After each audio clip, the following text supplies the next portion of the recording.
L'Université du Burundi, à travers la direction de l'assurance qualité, a organisé un atelier de formation des équipes et d'auto-évaluation des programmes d'enseignement ce jeudi 20 octobre 2022 au CELAB. Les politiques et les procédures d'auto-évaluation offrent aux institutions d'enseignement supérieur un cadre pour mesurer l'efficacité de leur système de gouvernance.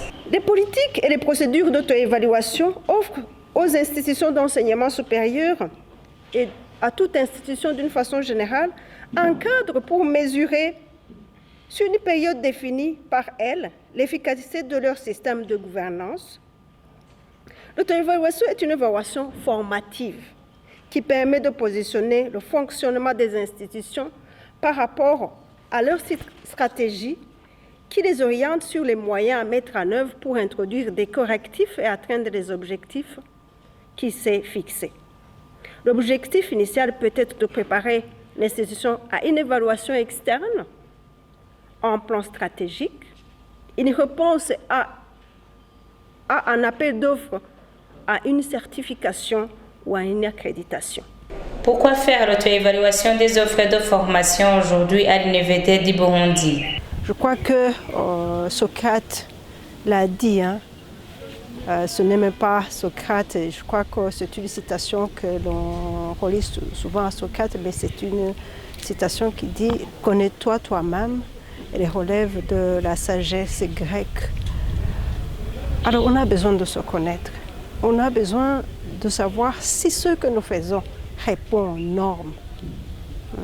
Parce que nous savons qu'il y a des normes qui ont été développées par la Commission nationale de l'enseignement supérieur, la CNES.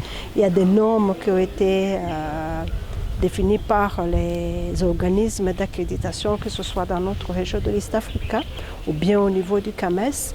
Alors nous devons faire une analyse introspective pour voir si ce que nous faisons répond aux normes. On s'évalue à l'interne. Alors, est-ce que nous cheminons vers les objectifs? Alors, suivant le champ que vous avez défini, pour le moment, nous avons choisi le champ de la formation, les programmes de formation, mais nous pouvons faire une auto-évaluation au niveau de la recherche. Nous pouvons aussi faire une auto-évaluation institutionnelle. À la fin, nous savons où nous en sommes. Nous identifions les points de faiblesse, nous identifions les bonnes pratiques et on propose des mesures correctives.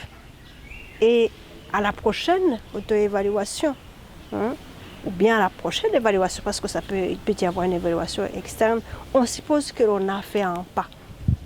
On a fait un pas. Ce qui a été identifié comme point de faiblesse, vous avez mis en œuvre des mesures pour pouvoir remédier à cette situation. C'est juste vraiment nous connaître, non pas juste nous connaître, nous donner des points, parce qu'à la fin, on va donner des points.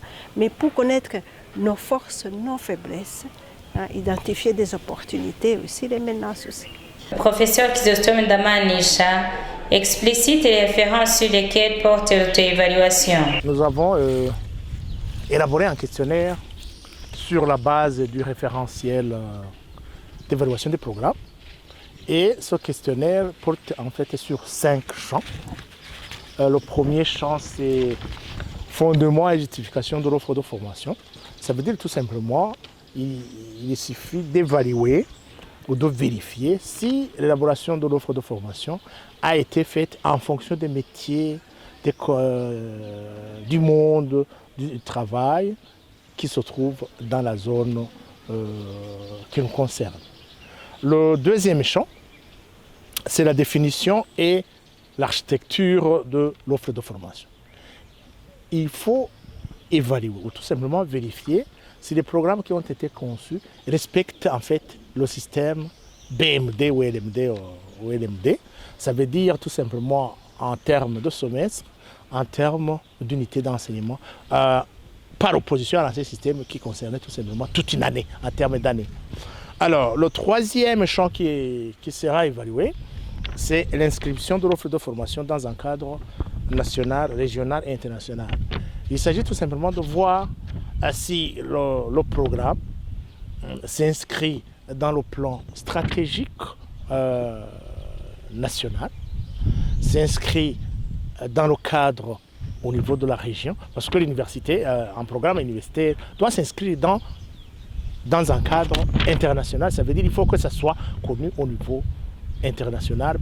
Il ne faut pas que ça soit tout simplement dans une zone, locale.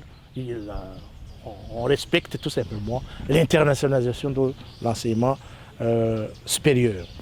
Le quatrième champ, c'est l'organisation pédagogique de cette offre de formation. En fait, il faut évaluer tout simplement les outils et les innovations pédagogiques. Est-ce que les outils et les innovations pédagogiques sont régulièrement évalués? C'est ça qui est le comité de pilotage va vérifier. Le cinquième champ, en fait, c'est la qualité des résultats de l'offre de formation. Les résultats de l'offre de formation, c'est quoi? Ce sont les diplômés. Alors, quel est le taux de diplômés? Quel est le taux d'insertion professionnelle? Est-ce que les diplômés que nous avons formés sont toujours à jour, ou il faut rectifier tout simplement ou réviser l'offre de formation? Si on trouve qu'ils ne sont pas à jour, on va réviser le programme. Un des participants à l'atelier de formation, le professeur Élisée Niranibagira, donne son appréciation sur le processus d'auto-évaluation des offres de formation. Nous avons suivi avec beaucoup d'intérêt et d'attention la présentation de l'expert et nous avons eu l'occasion d'indiquer les aspects qui devraient être améliorés dans la conception, dans l'évaluation.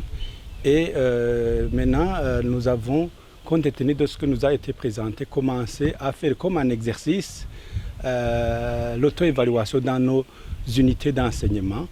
Une auto-évaluation très interactive et très intéressante qui va certainement améliorer nos capacités, nous aider à améliorer nos capacités et nous permettre d'aller à l'auto-évaluation proprement dite qui est projetée dans les jours qui viennent avec suffisamment de compétences pour finalement produire des résultats qui pourraient intéresser l'université et nos unités d'enseignement en ce qui concerne l'amélioration continue des programmes pour mieux